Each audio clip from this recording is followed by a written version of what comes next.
اسوہ حسنہ کا طریقہ تمہیں عرض کر رہا تھا کہ قرآن پاک کے اندر اللہ نے ارشاد فرمایا لقد کان لکم فی رسول اللہ اسوۃ حسنہ لمن کان یرجو اللہ، کہ اللہ کے محبوب صلی اللہ علیہ وسلم کی زندگی جو ہے ہم سب کے لیے بہترین ماڈل، بہترین نمونہ ہے، ہر ایک اس انسان کے لیے جو ایمان رکھتا ہو، آخرت پہ اللہ کو کثرت سے یاد کرنے والا ہو، مرنے پہ یقین رکھتا ہو، اس کے لیے ماڈل ہے، نمونہ ہے میرے محبوب صلی اللہ علیہ وسلم۔ ماڈل نمونہ کیا ہے کہ اللہ کے نبی نے سکھا دیا کہ اے انسان تو یہ دیکھ لے کہ اگر تم باپ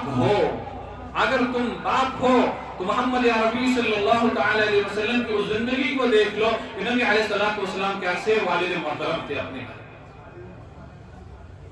اگر تم شوہر ہو تو نبی علیہ السلام کی مبارک زندگی کو دیکھ لو کہ حضرت خدیجہ الکبریٰ، حضرت عائشہ صدیقہ رضی اللہ تعالیٰ باقی ازواج مطہرات کے ساتھ نبی علیہ السلام کی مبارک زندگی کیسی گزری ہے۔ اگر تم شوہر ہو تو یہ دیکھ لو کہ میرے محبوب صلی اللہ علیہ وسلم کی زندگی کیسی ہے۔ آج کل ہماری شادیاں ہونا، کبھی کسی دلہا نے کبھی یہ پوچھا ہو، کوئی بھی انسان یہ کہہ سکتا ہے کہ وہ کسی مولوی کے پاس، کسی عالم کے پاس گیا ہو کہ حضرت آج میری شادی ہونے والی ہے، مجھے یہ بتائیں کہ مجھے پہلی رات اپنی بیوی کے پاس جانا ہے تو مجھے کیا کرنا ہے؟ یہ کسی نے نہیں پوچھا ہو۔ یہ سب نے کہا ہوگا کہ پہلی رات ہے، ڈھول ڈمکے ہوں، ناچ گانے ہوں، خواشی عام ہو، مگر یہ کوئی نہیں پوچھے گا کہ میرے نبی کی جو شادی تھی، جو طریقہ تھا وہ کیسے تھا اور مجھے اپنی زندگی کیسے گزارنی ہے۔ کل آپ لوگوں نے دیکھا ہوگا سوشل میڈیا پہ، دیکھیں انسان کا کبھی کبھی ایسے واقعات دل خوش ہو جاتا ہے، دل خوش ہو جاتا ہے۔ دو بہنوں کی شادی ہے اور شادی ایسی ہے کہ اب عورتیں اپنے طور طریقے سے گئی کہ آپ آج مہندی کی رات ہے، گانا بجانا ہوگا، ہم اچھے طریقے سے گانے بجائیں گے، مگر جب گئی تو وہ دو دلہنیں جو تھی وہ عالمہ تھی اور اندر داخل ہوئی، اپنے اس حال کے اندر یا اپنے اس ٹینٹ کے اندر داخل ہوئی تو کرسیاں لگائی، پوری رات وہ دونوں دلہنیں جو تھی قرآن کریم اور اللہ کے محبوب صلی اللہ علیہ وسلم کی سیرت بیان کر رہی تھی، سب عورتیں سن رہی تھی۔ یہ بھی شادی ہے، یہ بھی شادی ہے۔ پوری رات اللہ کے محبوب صلی اللہ علیہ وسلم کی تعریف ہو رہی تھی، پوری رات قرآن کریم کی تلاوت ہو رہی تھی، پوری رات نبی علیہ السلام کی سیرت بیان ہو رہی تھی اور سیرت بیان کر رہی تھی۔ پردے میں سب عورتیں یہ سوچ رہی تھی آج مہندی کی رات ہے، آج تو گانا بجانا ہوگا، آج تو شور شرابہ ہوگا، مگر وہاں کچھ اور دیکھنے کو ملا ہے۔ یہ بھی وہ بھی دیکھا گیا۔ اب تو سوشل میڈیا کو گھر کی اندرونی بیرونی سب خبریں ہمارے سامنے لاتا ہے۔ وہ دلہن نے کھانا جب شادی کیا، جب دلہن بن کے آئی، اب میڈیا کیمرہ والے جاتے ہیں نا، تو انہوں نے کہا فوٹو، کہا کہ نہیں بھائی میری شکل آج تک کسی نے نہیں دیکھی ہے اور میں یہ نہیں چاہتی ہوں کہ میرے شوہر سے پہلے میری شکلیں کوئی اور دیکھے، میڈیا پہ عام ہو جائے، میڈیا پہ عام ہو جائے، شکلیں دیکھیں یہ دلہن کیسی ہے، کتنی خوبصورت بنی ہے، کیسی حسین ہے۔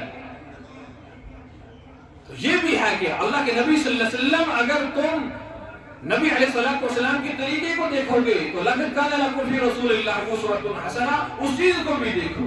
یہ نہ دیکھو کہ نہیں میں آج یہ نہیں کیا تو شاید لوگ مجھے نہ جانے کس نظریہ سے دیکھیں گے، ہرگز نہیں، لوگ کچھ بھی کہیں، حضرت عثمان کی طرح رضی اللہ تعالیٰ چاہے مجھے یہ کچھ بھی کہیں، مگر ان احمقوں کی وجہ سے میں اپنے نبی کی سنت چھوڑنے کے لیے تیار نہیں ہوں، اپنے محبوب صلی اللہ علیہ وسلم کے طریقے کو چھوڑنے کے لیے تیار نہیں ہوں۔ ہمارے لیے بڑا مقام کس میں ہوگا؟ ناچ گانے فحاشی ڈھول ڈھمک کے اس میں ہم بڑے سمجھے جائیں گے، مگر ہرگز ایسا نہیں، ہرگز ایسا نہیں۔ اللہ کے محبوب صلی اللہ علیہ وسلم، اگر طریقہ دیکھنا ہے، اگر تم تاجر ہو، تجارت کر رہے ہو تو نبی علیہ السلام کی تاجرانہ زندگی کو دیکھ لو کہ ملک شام کے اندر جاتے ہیں، تجارت کرنے کے لیے جاتے ہیں اور واپس آتے ہیں۔ حضرت خدیجہ الکبریٰ رضی اللہ تعالیٰ عنہا، وہ امانت، وہ دیانت دیکھے یہیں سے نکاح کے لیے پیغام بھیج دیتی ہیں کہ میں آپ کے لیے آپ کے ساتھ شادی کرنا چاہتی ہوں، میں آپ کے ساتھ نکاح کرنا چاہتی ہوں، جبکہ اس سے پہلے بہت سارے نکاح کے پیغام آ چکے تھے مگر کسی کو قبول نہیں کیا۔ وہ زندگی دیکھی محمد عربی صلی اللہ تعالی علیہ وسلم کی کہ امانت اور دیانت والی زندگی، رسول رحمت صلی اللہ علیہ وسلم کی وہ زندگی، وہ مبارک زندگی۔ اگر تم مزدور ہو تو میرے محبوب کی وہ مکہ والی زندگی دیکھ لو کہ کس طرح پہاڑوں میں رہ کے میرے محبوب صلی اللہ علیہ وسلم نے بکریاں چرائی ہیں، کس طرح رہ کے بکریاں چرائی ہیں، کیسے مزدوری زندگی کی ہے میرے محبوب صلی اللہ علیہ وسلم۔ جس پہلو میں میرے محبوب صلی اللہ علیہ وسلم کی زندگی کو دیکھو گے تو ہر ایک پہلو میں وہ زندگی ملے گی. اگر تم بادشاہ ہو، اگر تم حکمران ہو، تو میرے محبوب کی وہ زندگی دیکھو جو مدینہ اور مکہ کے اندر وہ مبارک زندگی گزری ہے، جس کے اندر اللہ کے نبی صلی اللہ علیہ وسلم بادشاہ بن کے کیسے حکومت کی ہے، کس طریقے سے حکومت کی ہے، کس طریقے سے، کیسے انداز اور کیسے اخلاق کے ساتھ، کس طریقے کے ساتھ اللہ کے نبی صلی اللہ علیہ وسلم کے ہارے وہ پہلو. اب کوئی نہیں انسان یہ کہہ سکتا ہے کہ اللہ کے نبی صلی اللہ علیہ وسلم نے مکہ مدینہ کے اندر جو دین لایا زبردستی لایا، ہرگز نہیں. کیا ڈنڈے سے لایا؟ ہرگز نہیں. کیا تلوار سے لایا؟ ہرگز نہیں. وہ کیا تھے نبی علیہ السلام کے اخلاق کے مبارک، اخلاق کے مبارک جو عرب عجم کے اندر پورا دین پھیلا ہے. رسول رحمت صلی اللہ تعالی علیہ وسلم کے وہ اخلاق کریمہ تھے. کیسے اخلاق تھے؟ اللہ اکبر. ایک بار نبی علیہ السلام تشریف فرما دے، اچانک ایک شخص گزرا اور ایسے عجیب انداز سے سلام کیا. نبی علیہ السلام علیکم. کیسے الفاظ تھے؟ معنی یہ تھے کہ نعوذ باللہ کہ اللہ کے نبی صلی اللہ علیہ وسلم آپ ہلاک ہو جاؤ، آپ ہلاک ہو جاؤ. اب کوئی انسان کسی کو سامنے سے کہے کہ تم ہلاک ہو جاؤ تو کیا انسان برداشت کرے گا؟ اور بد دعا دے اس کے لیے کہ تم ہلاک کو برباد ہو جاؤ، کیا انسان برداشت کرے گا؟ تو اللہ کے نبی خاموش ہے. یہاں سے امی عائشہ صدیقہ رضی اللہ تعالی عنہا نے فوراً اپنی زبان مبارک کہی کہ وعلیکم السلام ولعنت اللہ علیہ، کہ تم ہلاک ہو جاؤ اور اللہ کی لعنت تم پہ ہو، اللہ تم پہ ناراض ہو جائے، غضب اللہ کا نازل ہو. اللہ کے نبی نے فوراً ڈانٹا، اے عائشہ نہیں، اگر اس نے ایک الفاظ استعمال کیا تو تمہیں ایک ہی کرنا چاہیے تھا. تم نے زیادہ کیوں الفاظ استعمال کر دیے ان کی زندگی کے لیے؟ زیادہ کیوں الفاظ استعمال کیے؟ تم نے لعنت اور غضب کا الفاظ کیوں استعمال کیا؟ تمہیں بھی آگے کہنا تھا اتنا ہی، کیونکہ حضرت عائشہ رضی اللہ تعالیٰ اپنے شوہر سے محبت تھی، تاجدار مدینہ سے محبت تھی. الفاظ تو استعمال کیے، مگر دو لفظ زیادہ استعمال کیے تو نبی علیہ السلام فوراً ڈانٹا کہ نہیں، تمہیں ایسا استعمال نہیں کرنا چاہیے. کیا اخلاق سکھائے محمد یا ربی صلی اللہ تعالی علیہ وسلم. وہ مشہور ہے کہ وہ ایک عربی آ کے مسجد نبی کے اندر پیشاب کرتا ہے، معمولی بات نہیں ہے، مسجد نبی کے اندر پیشاب کرتا ہے. اللہ کے نبی صلی اللہ علیہ وسلم موجود ہیں، سامنے ہیں، سامنے کھڑے ہیں، صحابہ کھڑے ہیں، اور صحابہ نے چاہا کہ روکے. اللہ نبی ہاتھ پر نہیں، مت کرنے دو، کرنے دو اس کو اپنی بشری حاجت. اور ختم کرنے کے بعد فرمایا کہ نہیں، یہ جو اللہ کا گھر ہے یہ پاک و صاف ہے، یہ اس کے لیے نہیں بنا ہے، اس کے لیے نہیں بنا. یہ ڈانٹا نہیں، یہ روب نہیں کیا، یہ غصہ نہیں کیا، یہ ناراضگی کا اظہار نہیں کیا، بلکہ صحابہ سے فرمایا پانی لاؤ اور اس پہ ڈال دو اور صاف کر دو.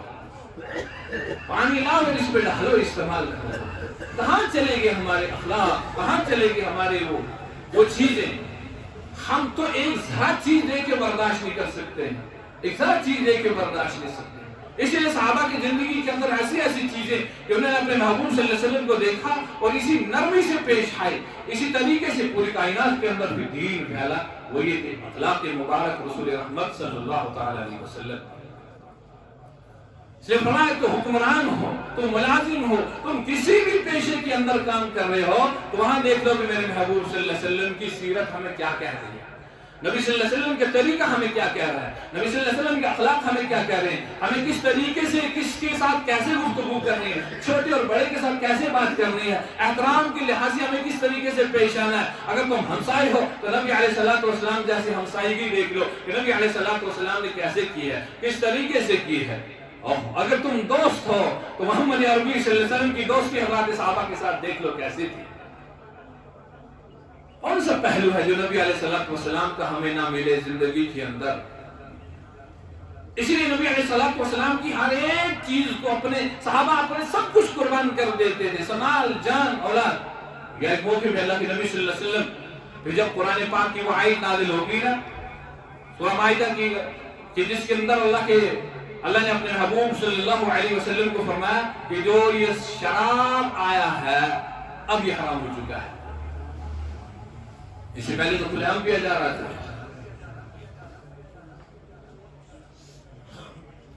تو نبی علیہ السلام نے ایک صحابی کو بھیجا کہ جاؤ اعلان کر دو کہ حکم آ چکا ہے، شراب جو ہے یہ حرام ہو چکا ہے. جو ہی اعلان کیا تو فوراً ایسا اعلان پھیلا، کسی کے ہاتھ میں گلاس تھا، کسی نے منہ کے ساتھ لگایا ہوا تھا، کسی کے برتن سامنے، ایک دم سب نے بہا دیا۔ کسی نے یہ بھی پوچھا کہ ہم تحقیق کر لیں جائز ہے یا نہیں ہے، یہ اعلان ہوا یہ ٹھیک ہے یا نہیں ہے، صحیح ہے یا غلط ہے؟ کسی نے اس پہ گواہ نہیں کیا پوچھنے کا۔ جس کے ہاتھ میں گلاس تھا اس نے گلاس توڑ دیا، جس کے منہ کے اندر چلا گیا تھا اس نے فوراً ڈال کے کلی شروع کر دی، جس کے بعد حتیٰ کہ حضرت انس رضی اللہ تعالیٰ عنہ فرماتے ہیں کہ حضرت ابو طلحہ رضی اللہ تعالیٰ عنہ کے گھر کے اندر صحابہ کا ایک مجمع بیٹھا تھا اور بڑے مست انداز میں گفتگو فرما رہے تھے، پلا بھی رہے تھے، پی بھی رہے تھے۔ اچانک یہ بات آئی کہ فوراً سب نے ایک دم پھینک دیا ہے، کہ کسی نے نہیں کہا کہ ہم پہلے محبوب صلی اللہ علیہ وسلم سے معلوم کر لیں، کسی نے نہیں۔ حتیٰ کہ لکھا گیا کتابوں کے اندر اس طریقے سے مدینہ کے اندر شراب بہنے لگی کہ جس طرح کے سخت ترین بارش ہو رہی ہے وہ پانی کے سیلاب چل رہے ہیں، اس طرح سیلاب بہہ رہا ہے۔ بلکہ ملک شام سے اندر ایک بڑی تجارت کر کے آیا تھا اسی شراب کے سلسلے میں، اور تجارت کر کے بڑا پیسے کما کیا اور رکھ دیا کہ یا رسول اللہ میرے لیے کیا حکم ہے؟ تو میرے لیے بھی یہی ہے، اور فوراً رکھ کے ختم کر رہی ہے۔ یہ نہیں کہ میں اتنی قیمت، اتنا مال خرچ کر کے، پیسہ خرچ کر کے لایا ہوں، اب اس کو کیا کیا جائے، اس کے لیے کوئی تدبیر سوچی جائے؟ ہرگز نہیں۔ اور آج دیکھیں ہمارے معاشرے کے اندر کے مردوں کی حال تو الگ ہے، اب عورتیں بھی ہیں۔ دیکھا نا پرسوں 2-4 دن پہلے یا 8 دن 10 دن پہلے ایک عورت کو 2 کلو چرس لے کے پکڑا گیا۔ انتہائی افسوس ہے ہمارے اس معاشرے پہ، انتہائی افسوس۔ اللہ کے نبی صلی اللہ تعالی علیہ وسلم کی زندگی مبارک ہم سب کے لیے بہترین ماڈل تھا، بہترین نمونہ، بہترین طریقہ ہے دنیا میں آنے اور دنیا سے جانے تک۔ حیرت کر رہا تھا کہ اللہ کے نبی نے سب کچھ سکھا دیا، دنیا میں آئے نا اب کیا کرنا ہے اس کو، اب بیت الخلا میں جانا ہے اس کو کیا کرنا ہے، کھانا کھانے کے لیے بھی سکھا دیا نا کیسے ہاتھ استعمال کرنا ہے، انگلیوں تک کیسے انگلیاں استعمال کرنا، کیسے اٹھانا ہے، بیٹھنے کا طریقہ بھی سکھا دیا، تم کیسے بیٹھ گئے، کپڑا پہننے کا بھی یہ نہیں ہے جس طرح آؤ اتارا پہن دیا، ہرگز نہیں، دایاں پہنو بایاں اتارو، اسی طرح موزہ پہننا ہو، جوتا پہننا ہو، ایک ایک چھوٹی چھوٹی چیز سکھائی اللہ کے محبوب صلی اللہ تعالی علیہ وسلم۔ مرنے کے بعد والی بھی زندگی سکھا دی ہے، اب یہ مر چکا ہے، اب تمہیں اس کو کیا کرنا ہے، اب تمہیں اس کو کیا کرنا ہے، اس کو غسل کرنا ہے، اس کے کفن دفن کا انتظام کرنا ہے، اس کا قرضہ دیکھنا ہے، اس میں کسی کو قرض تو نہیں ہے، اب اس کا مال بچ گیا ہے تو مال جو اس کو بچا ہے اس مال کو کیا کرنا ہے، یہ مال مرثہ کے اندر تقسیم کیسے ہوگا، کس کو کتنا حصہ ملے گا، بیوی کو کتنا ملے گا، ماں باپ زندہ ہے اس کو کتنا ملے گا، اولاد زندہ ہے اس کو کتنا ملے گا، اولاد نہیں ہے خالی شوہر اور بیوی ہے اس کو کتنا ملے گا، بیوی مر چکی ہے شوہر کو کتنا ملے گا، شوہر کو ملے گا یا نہیں ملے گا۔ بہت سارے ایسے ہوتے ہیں دینا بھی نہیں چاہتے، بہت سارے ایسے معاملات بھی آئے ہیں جنہوں نے گھر کے اندر داماد رکھا ہوتا ہے نا، اب وہ بیچارے کی بیٹی مر گئی، وہ بیچارہ در بدر ہو کے نکل گیا، ہم کو حصہ بھی نہیں ملتا ہے کہ اس کی بیٹی میں سے اس کو حصہ کتنا ملے گا، کوئی نہیں پوچھتا ہے، نہیں آپ کو تو بیٹی مر گئی، یہ سارا ہمارا ہی ہے، بھائی بہن ہڑپ کر لے گا۔ اللہ کے رسول صلی اللہ علیہ وسلم کی مبارک زندگی ہمارے لیے اسی لیے بہترین نمونہ، یہ اللہ کہہ رہا ہے، اللہ کے نبی نے اپنے متعلق نہیں فرمایا بلکہ اللہ نے خود فرمایا کہ میرے محبوب صلی اللہ علیہ وسلم کی زندگی جو ہے تمہارے لیے روشن ماڈل ہے، روشن نمونہ ہے، روشن ایسا ہے کہ جو بھی چیز تم کرو گے اس کو سامنے رکھ کے دیکھ کے کر لو کہ میرے محبوب صلی اللہ علیہ وسلم کی زندگی تمہارے لیے ایسی ہے، اور بھی کامیابی ہے، اسی کے اندر نجات بھی ہے۔ اگر اسے ہٹ کے کریں گے تو سارے معاملے ناکامی ہیں، سارے معاملے بربادی ہیں۔ دنیا کے اندر مومن ایمان والے کے لیے اگر کوئی نجات کا ذریعہ ہے تو وہ صرف محمد عربی صلی اللہ علیہ وسلم کا طریقہ ہے، اور ناکامی جو ہے وہ صرف رسول رحمت صلی اللہ علیہ وسلم کے طریقے کو چھوڑ کے ناکامی ہے۔ اللہ پاک مجھے اور آپ کا عمل کرنے کی توفیق عطا فرمائے، صحیح معنی میں محمد عربی صلی اللہ علیہ وسلم کی غلامی کی اتباع نصیب فرمائے، ہم سب کو رسول رحمت صلی اللہ علیہ وسلم کی سچے